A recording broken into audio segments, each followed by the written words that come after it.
గోధూళి వేళ. అందమైన అర్థవంతమైన మాటలకు పుట్టిల్లు మన తెలుగు.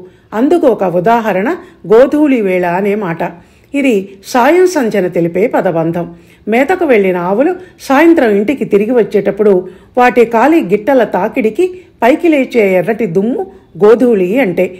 గోవు మనకు పూజ్యనీయమైనది గనక ఆ దృశ్యాన్ని అందంగానే కాక పవిత్రంగా మనం భావిస్తాం. ఒక సినీ కవి గోవుల్లు తెల్లనా గోపయ్య నల్లనా గోధూళి ఎర్రనా ఎందువలనా అని ప్రశ్నించి ఎందువలనా అంటే దైవ ఘటన అని సమాధానం చెప్పారు. అంతేకాదు గోధూళి కుంకుమై గోపెమ్మ కంటదా అంటూ గోధూళిని నుదుటి కుంకుమతో పోల్చారు. గోధూళి వేళ అన్న ఈ మాట ఎంత అద్భుతమైనదో కదండి. ధన్యవాదాలు.